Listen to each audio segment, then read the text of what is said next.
ቃለ አብ ኢየሱስ ክርስቶስ ሥጋውን ቆርሶ ደሙን አፍሶ ትንሣኤውን አድርጎ የዘላለም ሕይወት የሰጠን አምላክ ስሙ ለዘላለም የተመሰገነ ይሁን።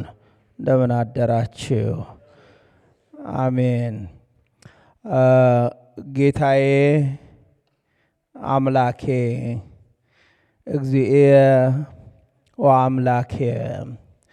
የዮሐንስ ወንጌል ምዕራፍ 20 ቁጥር 26 ላይ ሐዋርያው ቶማስ የተናገረው ቃል ነው። ዛሬ በቤተ ክርስቲያናችን ሥርዓት ዳግም ትንሣኤ ብለን ይሄን ሰንበት ወይም በተለመደ ቋንቋ ዳግማይ ትንሣኤ በሚል እንጠራዋለን። ቅድስት ቤተ ክርስቲያን ሳምንታቱን በሙሉ ስያሜ ሰጥታ ሰኞን ማዕዶት፣ ማክሰኞን ቶማስ፣ ረቡዕን ደግሞ አልዓዛር፣ ሐሙስን ደግሞ አዳም ሐሙስ፣ አርብን ቅድስት ቤተ ክርስቲያን፣ ቅዳሜን ቅዱሳት አንስት፣ ዛሬን ደግሞ ዳግማይ ትንሣኤ ብላ ሰይማ እንዲዘከሩ እንዲታሰቡ እነዚህን ዕለታት ታደርጋለች።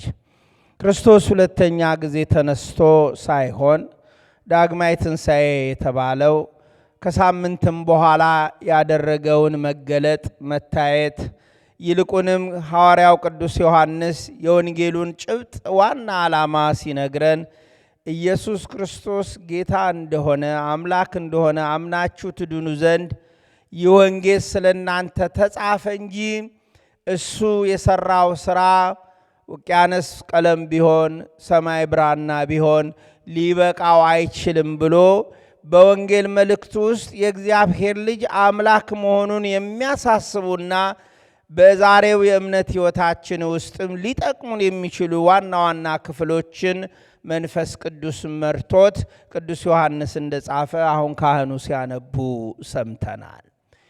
በሳምንቱም መጨረሻ ቀን ሐዋርያት አሁንም በዝግ ቤት ውስጥ ነበሩ።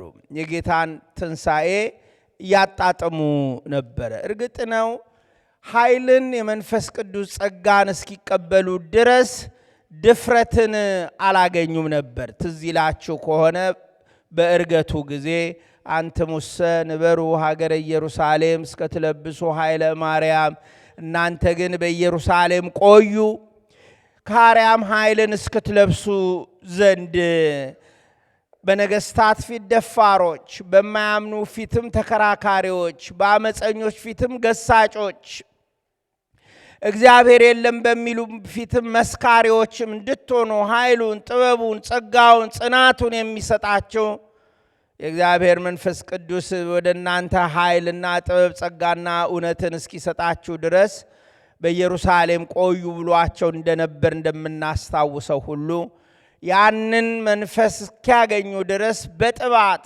በኃይል በድፍረት ኢየሱስ ክርስቶስ ከሙታን እንደተነሳ ለመስበክ ገና ነበሩ ሐዋርያት። ስለዚህ በዝግ ቤት ውስጥ ቁጭ ብለው አሁንም የትንሣኤውን ኃይል እየገረማቸው ያመኑት ሲያደንቁ፣ የተጠራጠሩት ደግሞ ምክንያት ሲፈልጉ ሳሉ ጌታ ኢየሱስ ወደ እነሱ መጣ። በብዙ ጭንቀት ውስጥ፣ በብዙ መከራ ውስጥ፣ በብዙ ጥርጥር ውስጥ፣ በብዙ ጥያቄ ውስጥ ላለን ሁሉ የድንግል ማርያም ልጅ ወደ ሕይወታችን እንዲመጣ ፈቃዱ ይሆነልን። ጌታ ሲመጣ መልስ አለ። ጌታ ሲመጣ ፍቺ አለ። ጌታ ሲመጣ እንቆቅልሹ ይገለጣል። ጌታ ሲመጣ ጥያቄዎች ሁሉ በየመስኩ መልስ ያገኛሉ። ጌታ ወደ እኛ እንዲመጣ ፈቃዱ ይሆነልን።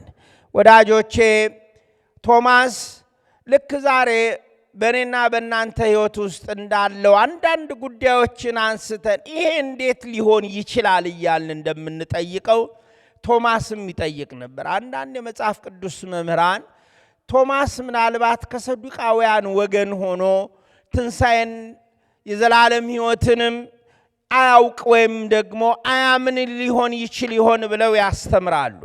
ይሁን እንጂ የቤተ ክርስቲያን ታሪክ ቶማስ ከነገደ ይሁዳ የሆነ ሰው እንደሆነና በሰዱቃውያን ከተማ በሰዱቃውያን ኑሮ በሰዱቃውያን ሀገር ውስጥ ስላሳለፈው ነገር የሚዘረዝርልን ነገር የለንም።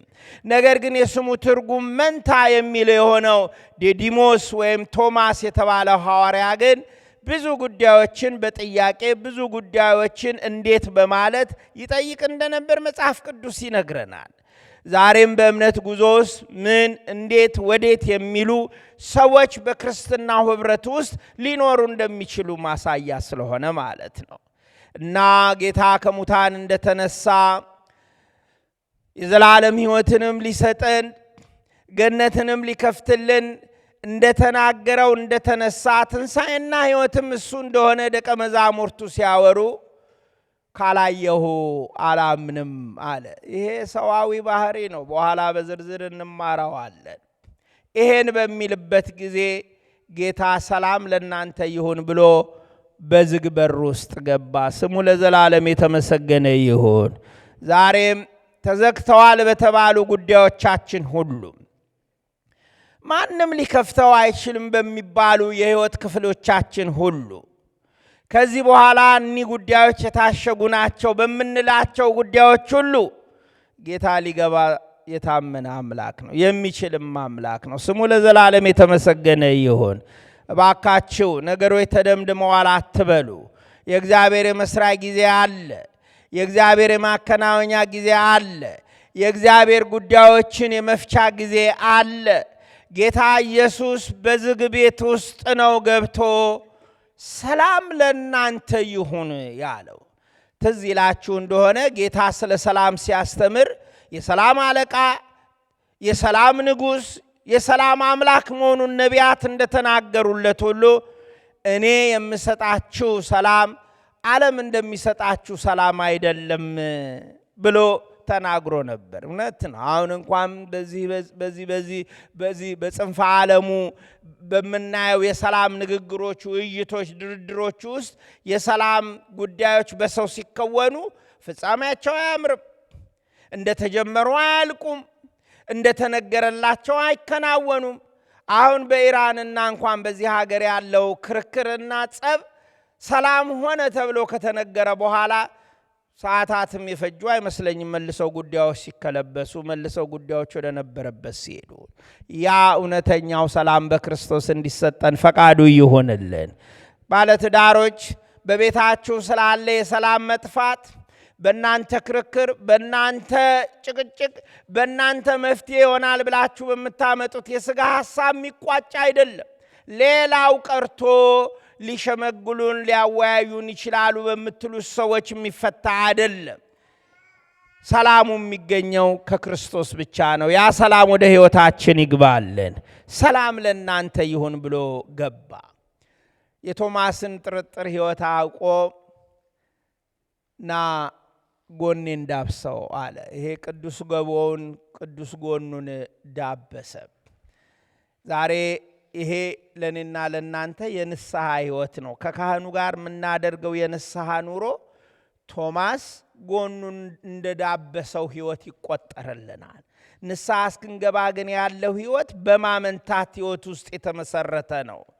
ተንሳያን ሆነን ግን የኃጢአት ስርየት ካገኘን በኋላ የጌታን ጎን ወይም ደግሞ ገቦውን ነክተን እንዳረጋገጠው እንደ ቶማስ እንሆናለን። በነካው ጊዜ ጎኑ የተወጋበትን በጦር የተወጋበትን ጎኑን በነካ ጊዜ ከመለኮታዊው ኃይሉ ከመለኮታዊው ጸጋው እጁን ቢያኮማትረው ጌታዬ አምላኬ ብሎ ኢየሱስን ጠራው። ክብር ምስጋና ለስሙ ይሁን። አያችሁ፣ ትንሣኤው እንዲሁ የተከናወነ አይደለም። መለኮታዊ ዕቅድ የሆነ በሥላሴ ዘንድ የተዘጋጀ ዕቅድ የሆነ እግዚአብሔር አስቀድሞ ለወደቀው ሰው ለአዳም የመዳኛው የመፈወሻው እረፍት የማግኛው መንገዱ ሞቶ ነገር ግን ትንሣኤን አድርጎ እረፍትን መስጠት መሆኑን እንድንገነዘብ እንድናውቅ የመጨረሻውን የትንሣኤውን ኃይል ለቶማስ አሳይቶ ቶማስ ሲመሰክር አንተ ኢየሱስ ነህ አላለውም። አንተ መምህር ነህ አላለውም። አንተ ረቡኒ ነህ አላለውም።